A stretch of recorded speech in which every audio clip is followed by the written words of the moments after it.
Welcome to Deep River Farm, folks. Well, we're getting ready. What I'm doing is I save my old feed sacks all the time. That way in the winter time, if I have to, I can take and fold these things up and cover the boards on the chicken coop and just staple it up. And that helps keep the wind out of the chicken coop. But also, I can utilize these things to put my compost in. Now what we got here is, this is where I put leaves in the fall, into the chicken lot. And I left them in there for a month or so. And then I took and cleaned it out. So what we have here are leaves, a high concentration of leaves, and a really good concentration of chicken manure mixed in with it. So the reason I'm putting them in these feed sacks is I can just toss these in the back of the truck here. But this makes a really good compost to go in you ladies' flower pots. That stuff you buy at the store, that potting soil and stuff, a lot of that stuff's just peat moss. I call it fillers. When you can get the really good stuff by making your own. And you see right there's a little bit of the leaves hadn't quite decomposed. And you just pull the sticks out, put it in your bag, and go to town with it.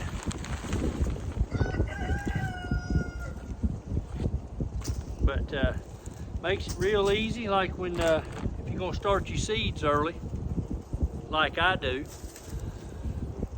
just take your cup and get you a handful and put it in your cup and start your seeds right into it. And this is because I grow in leaves. Now I'm gonna show you folks how to get you some free compost to go in raised beds, or you can just put it right on the ground about 18-20 inches deep and grow straight in it. Now normally you've been seeing videos of us up in the mountains and stuff. What I'm showing here is something that those folks in the mountains can get a jump on by utilizing leaves. And if you don't have any that you've already got composted, I'm going to show you where you can get leaves for free that's already turned into dirt, and you don't have to spend any money to build your raised beds. Now a lot of you folks in western North Carolina that's watching the channel, you're gonna have a lot of scrap wood. I hate to say it, and I'm telling you, it just breaks your heart to see all these houses and all this stuff tore up. But as you're replacing your studs and your flooring and your subflooring and things like that, all those boards are gonna be made out of pine, more than likely.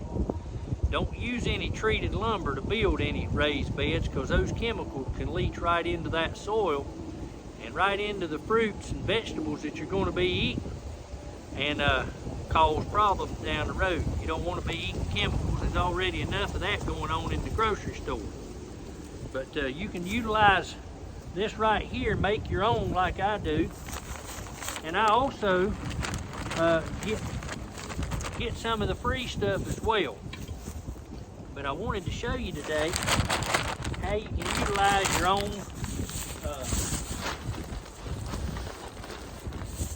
own backyard flock to make your own compost that you can use in your raised beds if you can generate enough of it, or just to have for your flower pots and things like that. Save you a pile of money versus going to a big box store and buying that expensive potting soil and things like that when you can generate your own for free. And that's what we do. We fill up the chicken lot every fall with the leaves, and I fill them up now. I mean, they're laying everywhere. And they'll scratch around in the lot, tear them all to pieces, grind them up for me. And then they use the bathroom in it. There's your nitrogen.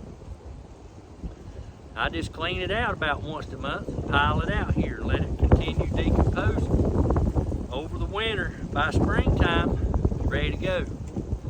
So just thought I'd show you what we do here. Now we're getting ready to go. It's going to be on another video, but I'm going to show you where you can go to get your compost for these raised beds for free.